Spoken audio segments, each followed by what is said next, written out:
الحمد لله نحمده ونستعينه ونستغفره ونؤمن به ونتوكل عليه ونعوذ بالله من شرور أنفسنا ومن سيئات أعمالنا من يهده الله فلا مضل له ومن يضلله فلا هادي له أشهد أن لا إله إلا الله وحده لا شريك له وأشهد أن نبينا محمدا عبده ورسوله صلى الله على سيدنا وحبيبنا وشفيعنا محمد وعلى آله وصحبه أجمعين أما بعد قال الله تبارك وتعالى في كلامه العزيز بعد أعوذ بالله من الشيطان الرجيم لقد كان لكم في رسول الله أسوة حسنة لمن كان يرجو الله واليوم الآخر وذكر الله كثيرا وقال تعالى أيضا لقد من الله على المؤمنين إذ بعث فيهم رسولا يتلو عليهم آياته ويزكيهم ويعلمهم الكتاب والحكمة وإن كانوا من قبل لفي ضلال مبين صدق الله العظيم قال النبي صلى الله عليه وسلم إنما بعثت لأتمم مكارم الأخلاق وقال صلى الله عليه وسلم أيضا إنما بعثت معلما صدق رسول الله صلى الله عليه وسلم சர்வ புகழும் புகழ்ச்சியும் இந்த உலகத்தை படைத்து பரிபாலித்து பாதுகாக்கக்கூடிய அல்லாஹு தஆலாவுக்கே சொந்தமானதாகும். ஸலாத் என்ற கருணையும் சலாம் என்ற ஈடேற்றமும் எங்களுடைய தலைவர் மேலான ரசூலுல்லாஹி ஸல்லல்லாஹு அலைஹி வஸல்லம் அவர்கள் மீதும் அவர்களுடைய குடும்பத்தார்கள் தோழர்கள் அனைவர் மீதும் உண்டாவதாக. அல்லாஹ்வின் நல்லடியார்களே, அல்லாஹு தஆலாவுடைய கட்டளைகளை முழுமையாக எடுத்து நடக்கும்படி முதற்கண் அடியேனுக்கும் அப்பால் உங்களுக்கும் வன்மையுடன் கட்டளையிடுகின்றேன். சகோதரர்களே, அல்லாஹ்வுக்கே எல்லா புகழும் பாராட்டுகளும். அந்த அல்லாஹ் சுப்ஹானஹு வ தஆலா எங்களுக்கு சத்திய பாதையை காண்பித்து தந்தான். நாங்கள் முதலாவது எங்களோட உள்ளத்துல ஒரு உறுதியாக நாங்க இருக்கணும், நாங்க உறுதியோடு இருக்கணும். நான் நேர்வழியில தான் இருக்கிறேன். அதாவது எந்த மார்க்கத்தில் இருக்கிறேனோ, எந்த புனிதமான இஸ்லாத்துல இருக்கிறேனோ, இது ஒரு சத்திய வழி, இது உண்மையான மார்க்கம் என்ற உறுதி முதலாவது எங்களோட உள்ளத்துல வரணும். எங்களோட வாழ்க்கையில குறைபாடுகள் தவறுகள் முன்பின்கள் அது இருக்கேலும், அதை ஒவ்வொருத்தரும் திருத்திக் கொள்ளணும், முயற்சி செய்யணும். ஆனா நான் இருக்கிற மார்க்கம் உண்மையான மார்க்கம். இன்றைக்கு கவலையான விஷயம் என்னன்னா, மார்க்கத்திலே மக்களுக்கு சந்தேகங்கள் வந்து கொண்டிருக்கு. இன்றைக்கு நாஸ்திக கொள்கை பயங்கரமாக பரவி கொண்டிருக்கிறது. மக்கள் எய்திஸ்டாக, முஸ்லிம்கள் நாஸ்திகர்களாக மாறிக்கொண்டிருக்கிறாங்க. அப்படியா கொண்ட பயங்கரமான கருத்துக்கள் உலகத்தில் பரப்பப்பட்டு கொண்டிருக்கிறது. கண்ணியமான சகோதரர்களே, அல்லாஹ்வின் நல்லடியார்களே, நடப்பதெல்லாம் இயற்கையாகத்தான் நடக்குது, தானாக நடக்குது என்ற கருத்து மற்றவர்களுடைய கருத்து, சிலர்களுடைய சில மார்க்கங்கள்ல உள்ளவங்களோட கருத்து. அது அந்த கருத்து இந்த பரிசுத்தமான தீன் இஸ்லாத்துல இருக்கக்கூடியவங்களோட உள்ளங்களை வந்து கொண்டிருக்குதுன்னா மிக பயங்கரமான ஒரு விஷயம். அதனால முதலாவது எங்களோட உள்ளத்துல வரணும், நான் ஒரு உண்மையான நேரான சரியான ஒரு மார்க்கத்தில் இருக்கிறேன். கண்ணியமான சகோதரர்களே, உண்மையிலே இந்த நேர்வழிய அல்லாஹ் எங்களுக்கு தந்தான். இந்த பரிசுத்தமான வழியை அல்லாஹ் எங்களுக்கு காண்பித்து தந்தான். ஒன்று பெற்றோரின் மூலம், அல்லது மக்கள் இன்றைக்கு நிறைய இஸ்லாத்துக்கு வந்து கொண்டிருக்கிறாங்க. முழு உலக அடிப்படையில முழு உலகத்திலேயும் ரொம்ப வேகமாக வந்து கொண்டிருக்கிறாங்க.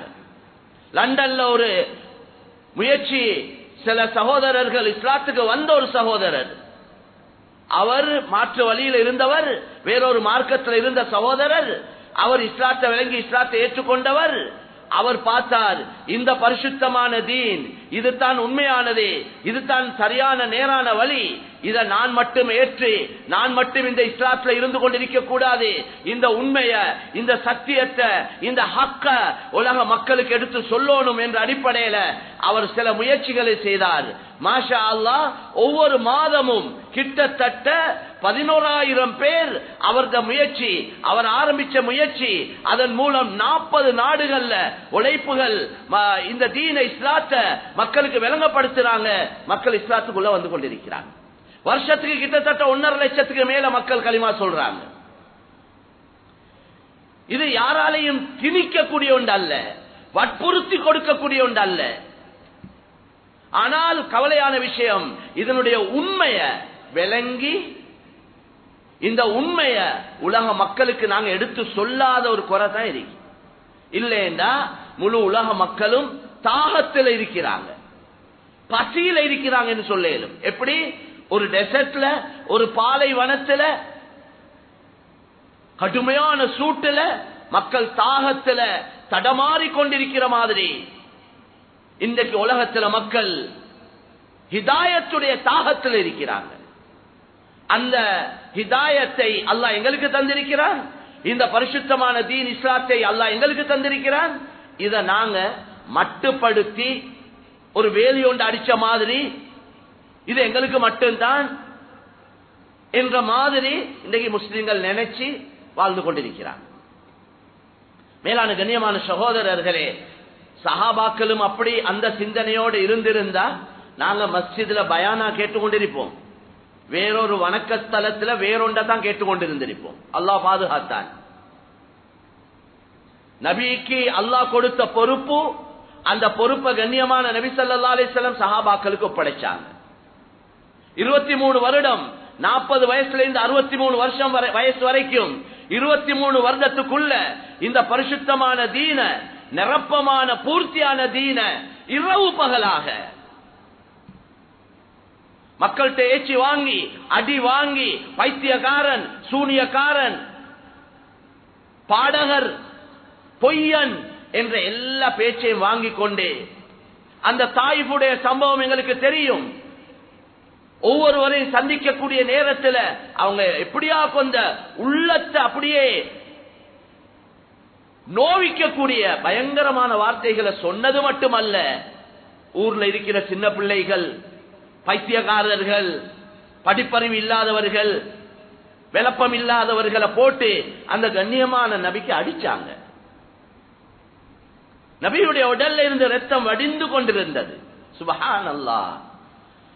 கண்ணியமான சகோதரர்களே, நபி சொன்ன கருத்து ஒன்று தான், யா அல்லாஹ் நீ என்னையோட கோபம் இல்லைன்னா அது போதும், எனக்கு இந்த மக்களுக்கு எப்படி என்றாங்க, எனக்கு எந்த முறையில இந்த மக்களுக்கு இந்த அல்லாஹ்வ, இந்த இஸ்லாத்தை விளங்கப்படுத்துறேன்னு தெரியாததுனால தான் எனக்கு இந்த நிலைமை சொல்லிக் கொண்டாங்க.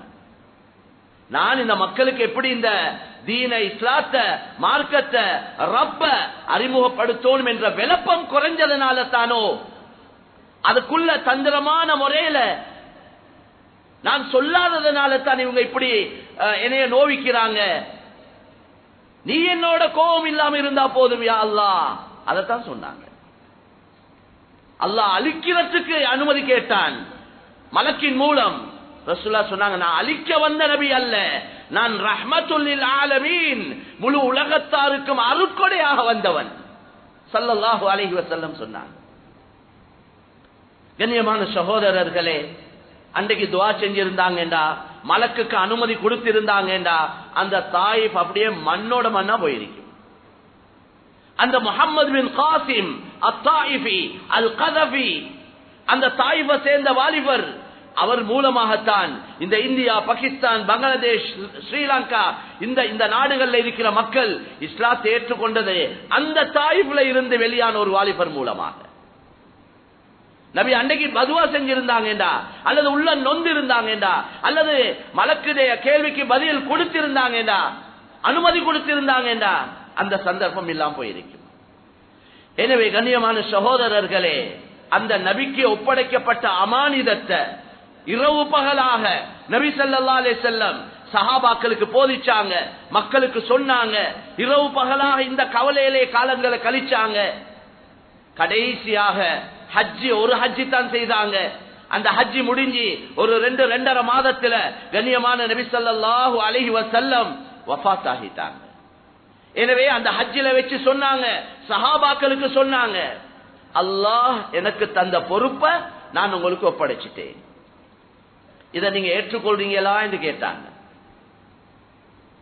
அந்த 23 வருடத்துடைய சுருக்கத்தை, 23 வருடமாக அல்லாஹ் என்னென்ன சட்டத்திட்டங்களை கட்டளைகளை நபிக்கு இட்டானோ, எந்த தீன அறிமுகப்படுத்தினானோ அந்த தீனுடைய மார்க்கத்துடைய சுருக்கத்தை தான் அந்த ஹஜ்ஜத்துல் வதாவுடைய பயான்ல ரசூலுல்லாஹ் சொன்னாங்க.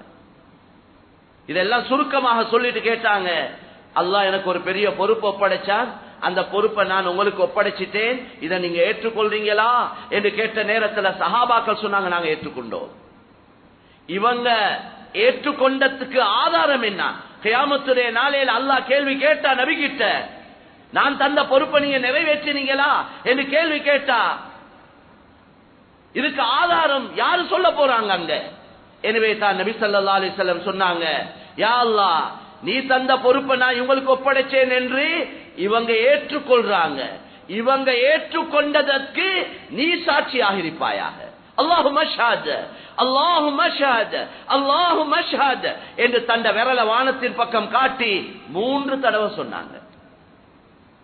சொல்லிட்டு அதோட முடிச்சுக்கொள்ள இல்ல, ஃபல்யுபல்லிகு ஷாஹிது மின்குமுல் காயிப், இந்த இடத்துல இருக்கக்கூடிய நீங்க, இந்த இடத்துல சமூகம் அளிச்சிருக்கக்கூடிய நீங்க, இந்த இடத்துல இல்லாத மக்கள் வெளியில பெரியோர் கூட்டம் இருக்கிறாங்க, அந்த இல்லாதவர்களுக்கு இந்த மெசேஜ, இந்த செய்தியை நீங்க கட்டாயம் எத்தி வைக்கணும். இந்த தீன, இந்த இஸ்லாத்த, இந்த அல்லாஹ்வ, இந்த நபிய நீங்க எத்தி வைக்கணும் என்று கட்டாயப்படுத்தி சொன்னாங்க.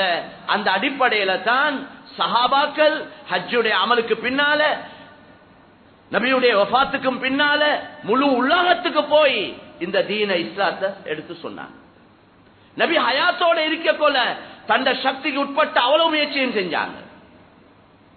கிஸ்ரா மன்னருக்கு கடிதம் எழுதினாங்க. அப்துல்லா இப்னு ஹுதாபா ரலியல்லாஹு தஆலா முக்கியமான சஹாபி, தைரியசாலி, சொன்னாங்க இந்த கடிதத்தை அந்த அரசருக்கு கொண்டு போய் கொடுத்துட்டு வாங்க, அவனும் இஸ்லாத்தை ஏற்றுக்கொள்ளணும், அவனுக்கும் உலகத்தில் ஆகிரத்தில் நிம்மதி, சந்தோஷம், வெற்றி இந்த கலிமால தான் இருக்குது, இந்த இஸ்லாத்துல தான் இருக்குது. அதனால இந்த கடிதத்தை 6 பேரை ஏற்பாடு செஞ்சாங்க. பொறுப்பாக அப்துல்லா இப்னு ஹுதாபா ரலியல்லாஹு தஆலா அவங்கள பொறுப்பாக்கி ஹிஜ்ரி 6ஆம் ஆண்டு அனுப்பி வச்சாங்க. அப்துல்லா இப்னு ஹுதாபா தந்த மனைவி மக்களுக்கு போய் நான் போயிட்டு வாரேன் என்று சொன்னாங்க. திரும்பி வருவனும் தெரியாது. என்ற அரசர் அந்த காலத்துல சூப்பர் பவர் அவங்களோட கையில் இருந்தது, எல்லா சக்தியும் இருந்தது. எனவே அனுப்பி வச்சாங்க. ஹஜ்ரத் அப்துல்லா இப்னு ஹுதாபா ரலியல்லாஹு தஆலா அவன் கோட்டைக்கு போனாங்க, அனுமதி கேட்டாங்க, அனுமதி கொடுக்கப்பட்டது. இவரது கையில் இருக்கிற அந்த லெட்டர், அந்த கடிதத்தை அந்த கிஸ்ரா மன்னன் சொன்னான், அதை எடுத்து கொண்டு வந்து ஏத கையில தாங்க அவங்கள ஒருவருக்கு சொன்னான். அப்துல்லா இப்னு ஹுதாபா ரலியல்லாஹு அன்ஹு சொன்னாங்க, நான் அவர் இவரது கையில கொடுக்க தயார் இல்ல, நபி என்னைய அனுப்பினாங்க, உங்களோட கையில நேரடியா தருவதற்கு அனுப்பினாங்க, எனவே உங்களோட கையில தான் தருவேன் என்று சொன்னாங்க. அவ்வளவு ஆட்சி, அவ்வளவு படை பட்டாளங்கள், எப்படி சுப்ஹானல்லாஹ், ஒன்றும் கணக்கு இல்ல. அல்லாஹ்வுடைய கட்டளை, நபியுடைய கட்டளை நிறைவேற்றணும் என்ற அடிப்படையில தைரியமாக போய் அந்த கடிதத்தை கையில கொடுத்தாங்க. அவர் கடிதத்தை கொஞ்சம் வாசிக்கிறதோடு அவருக்கு ரொம்ப கோபம் வந்தது. அந்த கடிதத்தை அப்படியே கிழிச்சு போட்டார். அதுக்கு பின்னால அப்துல்லா இப்னு ஹுதாபா ரலியல்லாஹு அன்ஹு வந்துட்டாங்க. அவரை தேடினாங்க, அவரை பெற்றுக்கொள்ள இல்ல. அவங்க கண்ணியமான சகோதரர்களே, நடந்த சம்பவத்தை ஹஜ்ரத் அப்துல்லா இப்னு ஹுதாபா ரலியல்லாஹு அன்ஹு சொன்னாங்க, அல்லாஹ் அவன் ஆட்சியை கிழித்து விடுவானாக, அவன் ஆட்சியை அல்லாஹ் கவிழ்த்து விடுவானாக என்ற ஒரு லெட்டர், ஒரு கடிதம் கொடுத்தா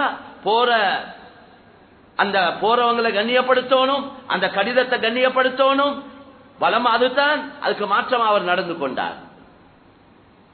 அந்த கிஸ்ரா மன்னன் 2 பேர் அனுப்பி வச்சான் ரசூலுல்லாஹ் இடத்துல.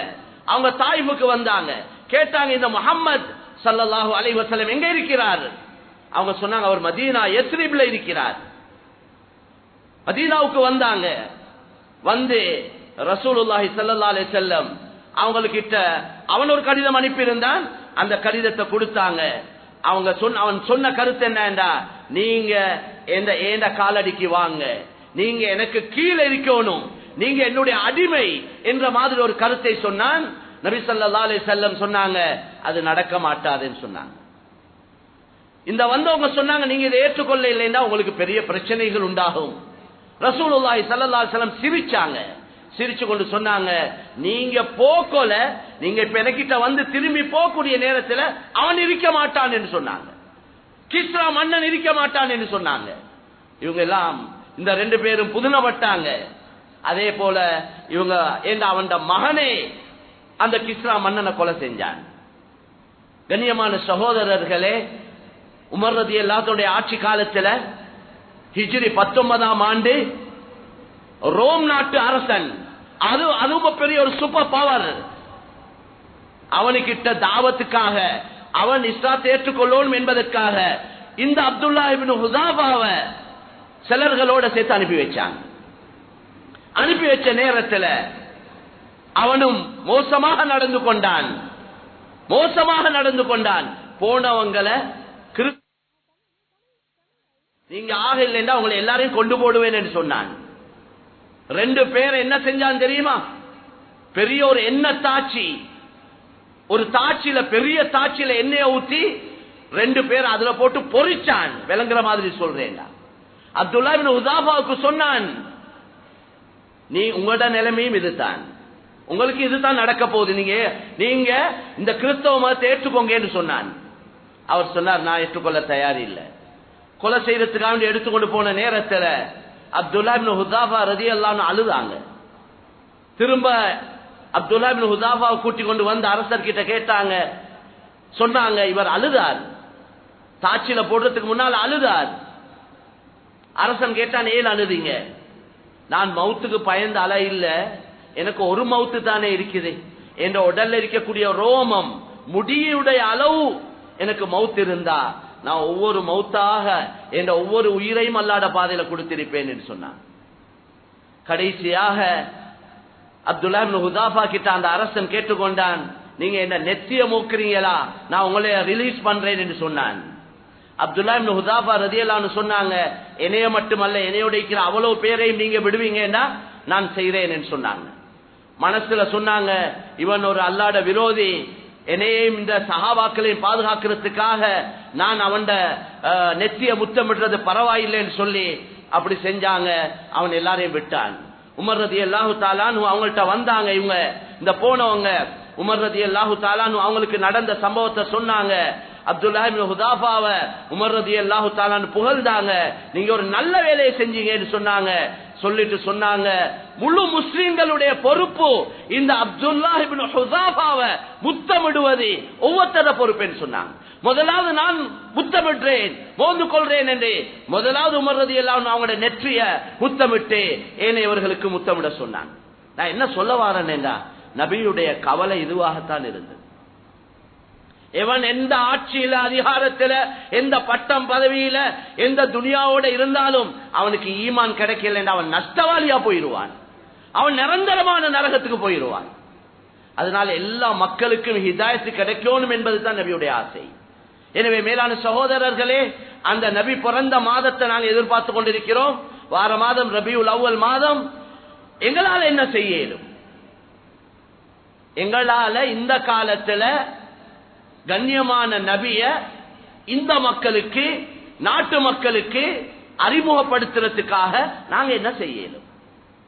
எங்கட பங்களிப்பு எந்த அடிப்படையில் இருக்கேன்? அதைத்தான் நாங்க யோசிக்கணும். நாங்க மட்டும் ஒன்று கூடி, நாங்க மட்டும் கண்ணியமான நபிய புகழ்ந்து, நாங்க மட்டும் சாப்பிட்டு குடிச்சு அதோட முடிச்சு கொள்றோம். இதைத்தான் செஞ்சு கொண்டு இருக்கிறோம் எவ்வளவு நாளா.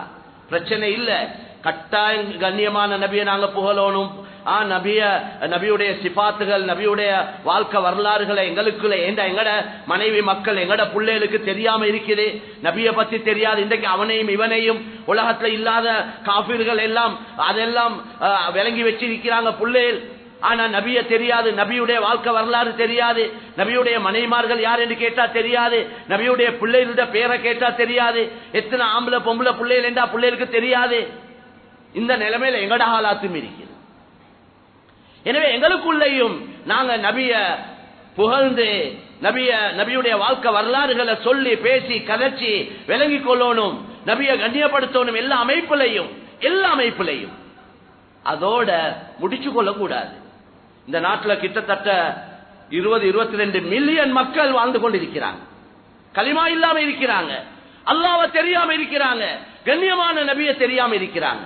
இந்த மக்களுக்கு நாங்க எப்படி இந்த ரசூலுல்லாஹி ஸல்லல்லாஹு அலைஹி வஸல்லம் ரஹ்மத்துல் லில் ஆலமீன் முழு உலகத்தாருக்கும் முழு படைப்பினங்களுக்கும் அருட்கொடையாக வந்த நபிய, எங்களுக்கு மட்டுமல்ல நபி, அவங்களுக்கு நபி, எங்களுக்கு மட்டுமல்ல ரசூல், அவங்களுக்கும் அல்லாஹ்ட ரசூல் தான். எனவே எப்படி இந்த மெசேஜ் அவங்களுக்கு பாஸ் பண்ண இயலும், எப்படி இந்த மெசேஜ் அவங்களுக்கு கொடுக்க இயலும், அதுக்கு நாங்க சில திட்டங்கள். எப்படி நான் என்ன எப்பயும் சொல்றது, உங்களோட வியாபாரத்துடைய முன்னேற்றத்துக்கு எப்படி ரூம் போட்டு யோசிக்கிறீங்க தானே. வாங்க போம், இன்றைக்கு செட் ஆவோம், இன்றைக்கு இருப்போம், ஒரு சாப்பாடு ஒன்று அடிப்போம், ஒரு காஃபி ஒன்று அடிச்சு இருந்து பிசினஸ் பேசுவோம். எவ்வளவு யோசிக்கிறோம் எங்கட வியாபாரத்தை ஒரு நெக்ஸ்ட் லெவலுக்கு, ஆக டாப் லெவலுக்கு இந்த வியாபாரத்தை கொண்டு வரணும், ஸ்ரீலங்காலே நம்பர் 1 இருக்கணும் என்ற எவ்வளவு கூட்டம் கூடுறீங்க, அதுக்கு எவ்வளவு ஐடியாஸ் எடுக்கிறீங்க, எவ்வளவு திட்டங்கள் போடுறீங்க, எவ்வளவு முயற்சிகள் செய்றீங்க. நானும் நீங்களும் எப்படி எங்கட வியாபாரத்தை எங்கட துனியாவுக்கு நாங்க யோசிக்கிறோமோ, பிளான் பண்றோமோ, கூட்டம் கூட்டுறோமோ, முயற்சிகள் செய்யறோமோ, இதே மாதிரி எங்கட தீன், எங்கட கலிமா, எங்கட இஸ்லாம், இதுக்கும் நாங்க யோசிப்போமா இருந்தா இன்றைக்கு இஸ்லாம் எங்கேயோ போயிட்டு இருக்கு.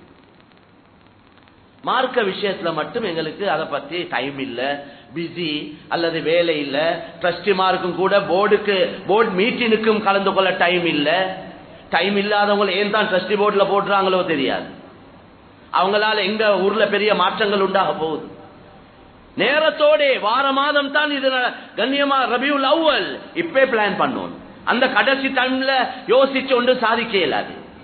குறைஞ்சது நபி ஸல்லல்லாஹு அலைஹி வஸல்லம் அவங்களை அறிமுகப்படுத்துறதுக்கு இந்த மக்களுக்கு இந்த செய்தியை எப்படி கொடுக்க இயலும் யோசிங்க.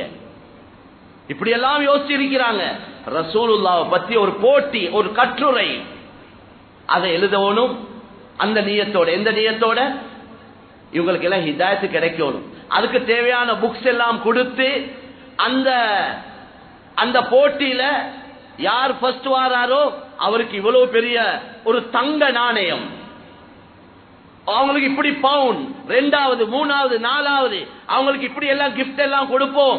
இது முஸ்லிம்களுக்கும் கொடுத்து விசேஷமா முஸ்லிம் அல்லாதவங்களுக்கு அவங்க அதே நாங்க இந்த போட்டியில ஃபர்ஸ்ட் வந்தா எங்களுக்கு இப்படி ஒரு தங்கம் ஒன்று கிடைக்கும், இவ்வளவு பொறுமதியான ஒரு சாமான் கிடைக்கும் என்ற யோசனையில அவங்களுக்கு நாங்க புக்ஸ் நாங்க தான் கொடுக்கணும். எல்லாம் கொடுத்து இதை எழுதுங்க என்று கொடுத்தமேண்டா அவங்க எல்லாம் எழுதுவாங்க. போட்டியில எதையும் எப்படியும் வரட்டும், பிரச்சனை இல்லை. ஆனால் அவங்க எழுதுறதுக்கு முன்னால வாசிப்பாங்க, ரசூலுல்லாஹ்வோட வாழ்க்கை வரலாறுகளை படிப்பாங்க. அவங்க படிச்சு அது அவங்களுடைய இஸ்லாத்துக்கு ஹிதாயத்துக்கு காரணமா அமையும். அப்படியெல்லாம் நடந்திருக்கு. இன்றைக்கும் திட்டம் போட்டு வேலை செஞ்சு கொண்டிருக்கிறாங்க. இப்படி யோசிக்கணும், எங்களுடைய வியாபாரத்தை யோசிக்கிற மாதிரி. கண்ணியமான சகோதரர்களே, இன்றைக்கு யார்த்தையாவது ரசூலுல்லாஹ்வை பத்தி வந்து கேட்டா எத்தனை பேருக்கு ஏலும்? முஸ்லிம்களுக்கு நான் கேட்கிறேன், அதுலயும் கொஞ்சம் அமல் இபாதத்தோட இருக்கிறவங்க ரசூலுல்லாஹ் பத்தி சுருக்கமா ஒரு 10 நிமிஷம் அழகா விளங்கப்படுத்துற அளவுக்கு விளப்பம் எத்தனை பேருக்கு இருக்கு? எங்களுக்கு நாங்களே விளங்கிக் கொள்ள இல்லை, எங்களுக்கே சொல்லிக்கொள்ள தெரியா. எங்களுக்கு ஒன்றுல கவலை இருந்தா தானே அதை பத்தி விளங்குவோம், அதை பத்தி படிப்போம், அதை பத்தி கேட்டா விளங்கப்படுத்துறதுக்கு தயாராவோம். எங்களுக்கு இனி அந்த பிக்கர், அந்த யோசனை இல்லைண்டா எப்படி மேலான சகோதரர்கள்? எங்களுக்கே தெரியாது. அப்படி விளப்பம் இல்லாதவங்கள்ட்ட கேட்டு அவங்க மாத்தமான விளக்கங்களை கொடுத்து தான் நிறைய குழப்பம். அப்படித்தான் நிறைய குழப்பம்.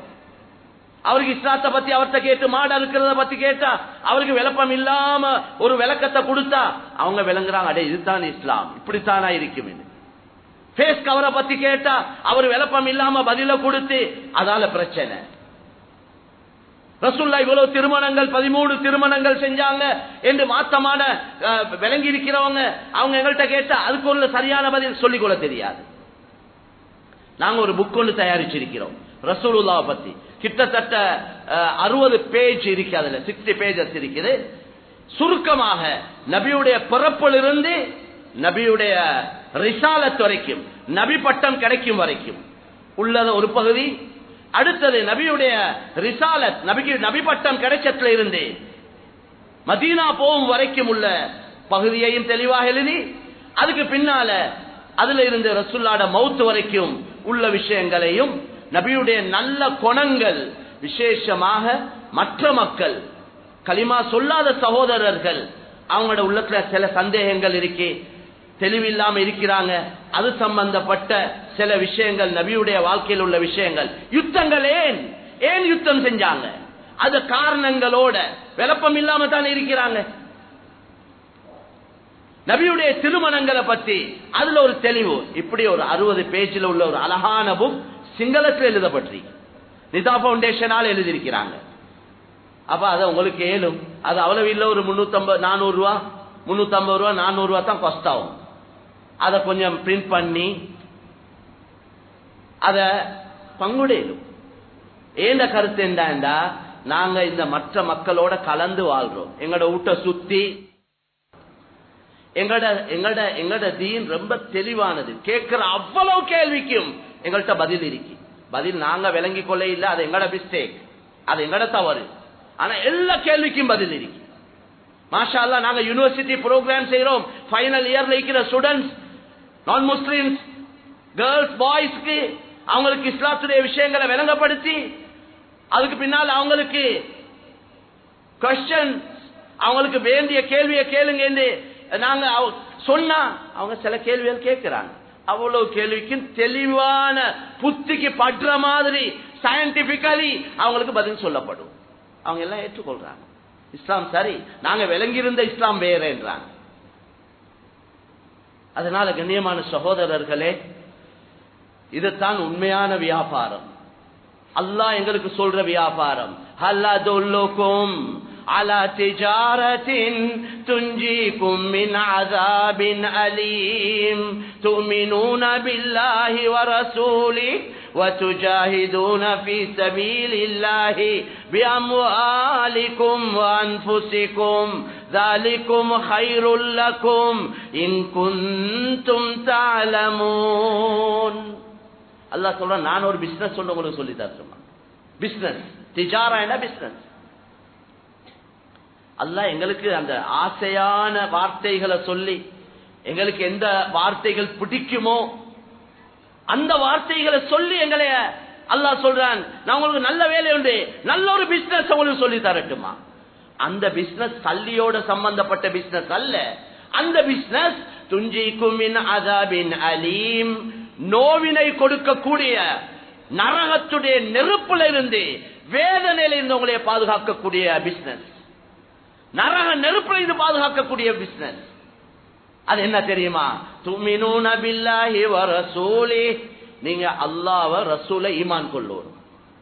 இரண்டாவது வ துஜாஹிதூன ஃபீ சபீலில்லாஹி பி அம்வாலிக்கும் வ அன்ஃபுசிக்கும், அல்லாஹ் உங்களுக்கு தந்த உடல், நேரம், காலம், அல்லாஹ் உங்களுக்கு தந்த பணம், அல்லாஹ் தந்தது.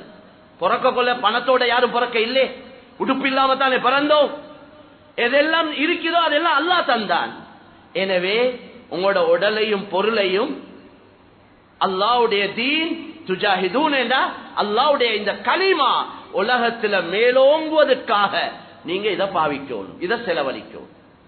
ذَلِكُمْ خَيْرٌ لَكُمْ, இதுதான் உங்களுக்கு ஆக சிறந்த வியாபாரம். வியாபாரத்திலே ஆக சிறந்த பிசினஸ் இதுதான். நீங்க விளங்கி கொள்ளக்கூடியவங்களா இருந்தா விளங்கிக்கோங்க. இத விளங்குறதுக்கு ஈமான் தேவை. ஈமான் இல்லாதவனுக்கு விளங்காது. இது என்ன பிசினஸ் கேட்பாரு. ஈமான் உள்ளவனுக்கு தான் குர்ஆன் ஹதீஸ், ஈமான் இல்லாதவனுக்கு குர்ஆன் ஹதீஸ் வேலை செய்யவே ஆது, படவே ஆது. அவன் அதை கேலி கூத்தாக எடுத்துக்கொள்வான். அதனால கண்ணியமான சகோதரர்களே, அல்லாஹ்வின் நல்லடியார்களே, அந்த புனிதமான அந்த ரபியுல் அவ்வல், அதாவது ரபியுல் அவ்வல் மாதத்தை நாங்க எதிர்பார்த்து கொண்டிருக்கிறோம். கண்ணியமான நபி அவங்க இல்லைண்டா நாங்க இல்ல, அவங்க இல்லைண்டா எங்களுக்கு வழிகாட்டல் இல்ல, எங்களுக்கு அல்லாஹ் தெரியா, எங்களுக்கு ஆகிரம் தெரியா, எங்களுக்கு சொர்க்கம் தெரியா, எங்களுக்கு வாழ தெரியா, எங்களுக்கு ஒன்றும் தெரியாது அந்த நபி இல்லைண்டா. அல்லாஹ் அந்த நபியின் மூலம் எங்களுக்கு வாழ்க்கைக்கு தேவையான சகல விஷயங்களையும் சொல்லி தந்தான். நபி சொன்னாங்க, நான் இந்த உலகத்துக்கு அனுப்பப்பட்டதே இன்னமா புஇத்து முஅல்லிமா, நான் ஒரு ஆசிரியராக படிச்சு அறிவை கற்றுக் கொடுக்கக்கூடியவராகத்தான் அல்லாஹ் என்னை அனுப்பியிருக்கிறான். நல்ல குணங்களை கம்ப்ளீட் பண்ணத்தான் அல்லாஹ் என்னை அனுப்பியிருக்கிறான். அதனால நபியுடைய நல்ல அஹ்லாக்குகள், நல்ல தன்மைகள், நல்ல சிபாத்துகள், நல்ல பண்புகளை நாங்க எங்கட வாழ்க்கையில உருவாக்கி கொண்டு, கண்ணியமான சகோதரர்களே, இந்த தீன் இது என்னையோட முடிஞ்சிடக்கூடாது, இது எல்லா மக்களுக்கும் போய் சேரணும், எல்லா மக்களும் இந்த வாழ்க்கையிலையும் நிம்மதி சந்தோஷமா வாழணும். இதுக்கு அடுத்த வாழ்க்கை தான் உண்மையான வாழ்க்கை, அந்த வாழ்க்கையிலே நிம்மதி சந்தோஷமாக மேலான சொர்க்கம் போகணும் என்ற அந்த நபியுடைய ஃபிக்ர், அந்த நபியுடைய கவலையோட நான் நீங்களும் வாழும். கண்ணியமான சகோதரர்களே, அதுக்குள்ள சந்தர்ப்பங்களை வாய்ப்புகளை அல்லாஹு தாலா எங்களுக்கு தந்திருக்கிறான். அதனால நாங்க ஒவ்வொருத்தர இன்றைக்கு எங்கடவங்களாலே தான் எங்களுக்கு பிரச்சனை. இஸ்லாத்துக்கு பிரச்சனை முஸ்லீம்களாலே. முஸ்லீம்களை காட்டி கொடுக்கிறாங்க, முஸ்லீம்களே இஸ்லாத்துக்கு தடையா இருக்கிறாங்க. கவலையான விஷயம். தவறுகளை திருத்தணும் கட்டாயம், ஆனா திருத்தறதுக்கு முறை இஸ்லாம் சொல்லி இருக்குது. ஒத்தத மானத்தை போக்கி, அவரை சீரழிச்சு, அவரை கேவலப்படுத்தி, அவரை மட்டம் தட்டி அப்படி திருத்துறது இஸ்லாம் சொன்ன முறை அல்ல. அது இஸ்லாத்துக்கு மாத்தமான முறை. அப்படி இவர் அப்படி செய்யறது நன்மை என்று நினைச்சா இவர் நன்மை அல்ல, பாவத்தை சம்பாதிக்கிறார். குளிக்க போயிட்டு சேத்த பூசின கதையாவிடும். அதனால தவறுகள் கட்டாயம் தடுக்கப்படணும். அதோட ஒவ்வொருத்தர மானம், மரியாதை, கண்ணியம் பாதுகாக்கப்படும். உலமாக்களை திட்டுறது, உலமாக்களை கேவலப்படுத்துறது, உலமாக்களை சீரழிக்கிறது, இவங்க தான் உலகத்துக்கு இஸ்லாத்தை எடுத்து சொல்ல வேண்டியவங்க. இவங்க தான் குர்ஆன் ஹதீஸை இஸ்லாத்துக்கு எடுத்து மக்களுக்கு எடுத்து சொல்ல வேண்டியவங்க. அவங்களால தான் தீன் பாதுகாக்கப்படணும். அப்ப அவங்கள சீரழிச்சா, கேவலப்படுத்தினா, மக்களோட உள்ளத்துல தவறான எண்ணங்களை போட்டா அவங்களோட பேச்சுக்கள் எடுபடாது. சிலவங்க அலசி ஆராய்ஞ்சி ஒரு விஷயத்தை விளங்குவாங்க, சிலவங்க அலசி ஆராய்த இல்ல, கேட்கறதெல்லாம் நம்பிடுவாங்க. அப்படியா வந்தவங்க தான் அதிகமா இருக்கிறாங்க. காதுக்கு முழுற எல்லா செய்தியையும் அத நம்பிடுறாங்க. கஃபாலில் மர்இ கதிபன் அன் யுஹத்திஸ பிகுல்லி மா சமிஅ. நபி ஸல்லல்லாஹு அலைஹி வஸல்லம் சொன்னாங்க, ஒரு மனிதன் பொய்க்கு இதே போதும். எது? அவர் பொய் சொல்ல தேவையில்லை, மக்கியவண்ட செய்தி எல்லாம் இவர் எடுத்து வெளியே சொல்றது, அதே அவன் பொய்க்கு போதுமே தான். அவர் அல்ல பொய் சொல்றார், மக்கியவன் சொல்ற பொய்யை இவர் விழுங்கி இவர் மக்கியவனும் சொல்றார், அதே அவன் பொய்க்கு போதுமே தான். அதனால இந்த தீனை பாதுகாக்கணும், இந்த இஸ்லாத்தை நாங்க பாதுகாக்கணும். இந்த இஸ்லாம் முழு மனிதர்களுக்கும் சொந்தமானது. இந்த இஸ்லாம் எல்லா மக்களுக்கும் போய் சேரணும். இஸ்லாத்தை கொண்டு மட்டும்தான் உலகத்துடைய சகல பிரச்சனையையும் தீர்க்கலும், வேற ஒன்றாலையும் ஒன்றும் செய்ய இயலாது. இந்த போலி துனியா, இந்த சல்லி, இந்த ஆட்சி, இந்த அதிகாரங்கள், இந்த பட்டம் பதவிகள் எல்லாம் டெம்பரரி, தற்காலிகமானது. இன்னைக்கு புட்டுவத்தில் இருக்கிறார், நாளைக்கு ஜெயிலில் இருக்கிறார். புட்டுவத்தில் இருக்க போட்டோ எடுத்து வீட்டுல கொழுவி வச்சிருக்கிறார். அதே ஆள் ஜெயிலுக்கு போனார் என்றால் அந்த போட்டோவை கழட்டி அடுப்படியில போட்டுருவார், எங்கேயாவது ஒரு மூலையில போடுவார். எவனாவது ஜெயிலில் இருக்கிறவரை போயிட்டு அவரோட நின்று போட்டோ எடுத்து கொழுவி வைக்கிறாங்களா? அப்படி செய்யறது இல்லை யாரும். அதனால இந்த கண்ணியங்கள், துனியாவுடைய கண்ணியங்கள், துனியாவுடைய பட்டம் பதவிகள், துனியாவுடைய ஆட்சி அதிகாரங்கள், இது ஒன்று நிலையானது இல்ல, நிரந்தரமானது. நிலையானது நிரந்தரமானது தீன். தீனை கொண்டு அல்லாஹ் தரக்கூடிய கண்ணியம் நிரந்தரமானது. துனியாலையும் கண்ணியம், கபர்லையும் கண்ணியம், ஆகிரத்தில் ஒவ்வொரு இடத்திலையும் கண்ணியம், சொர்க்கத்திலையும் கண்ணியம். அதனால சகோதரர்களே, அல்லாஹ் எங்கள் அனைவருடைய வாழ்க்கையையும் அவன் விரும்பக்கூடிய வழியில வாழ்ந்து மரணிக்க அல்லாஹ் எங்களுக்கு தௌஃபீக் செய்வானாக. கண்ணியமான நபிய மஹப்பத் வச்ச கூட்டத்தில் அல்லாஹ் எங்களை ஆக்கி வைப்பானா. நபியுடைய சுன்னத்துகளை மதிச்சு கண்ணியப்படுத்தி அதை பின்பற்றக்கூடிய கூட்டத்தில் அல்லாஹ் எங்களை ஆக்கி வைப்பானா. யா அல்லாஹ் முஸ்லிம்களையும் இஸ்லாத்தையும் பாதுகாப்பாயா, முஸ்லிம்களையும் இஸ்லாத்தையும் கண்ணியப்படுத்துவாயா. யா அல்லாஹ் இந்த நாட்டிலே நல்ல நிலைமைகளை உருவாக்குவாயா, இந்த நாட்டிலே நல்ல ஆட்சியாளர்களை, தகுதியானவர்களை நீயே உருவாக்குவாயா. நாட்டுக்கு மக்களுக்கு நல்லதை செய்யக்கூடியவர்களை உருவாக்குவாயாக. யா அல்லாஹ் எங்களுக்கு உன்னுடைய பாதுகாப்பை தவிர எங்களுக்கு எந்த விதமான பாதுகாப்பும் கிடையாது யா அல்லாஹ் நீயே எங்களை பாதுகாப்பாயா அந்த பலஸ்தீன் மக்களுக்கு நீ உதவி செய்வாயா குறிப்பாக யா அல்லாஹ் யா அல்லாஹ் ஆயிரக்கணக்கான முஸ்லிம்கள் வாலிபர்கள் வயோதிபர்கள் பெண்கள் பிள்ளைகள் அநியாயமாக சுட்டுக் கொல்லப்பட்டுக் கொண்டிருக்கிறார்கள் யா அல்லாஹ் நீ ரோஷம் உள்ளவன் யா அல்லாஹ் இந்த யுத்தத்தை முழு உலக மக்களுடைய ஹிதாயத்துக்கு காரணமாக்கி வைப்பாயா யா அல்லாஹ் நீயே பாடங்களை படிப்பிப்பாயா நீயே உதவி செய்வாயா எங்கள் அனைவருடைய இறுதி முடிவை யா அல்லாஹ் கலிமாவோடு ஆக்கி வைப்பாயாக வ ஆகிரு தஅவானா அனில் ஹம்துலில்லாஹி ரப்பில் ஆலமீன்.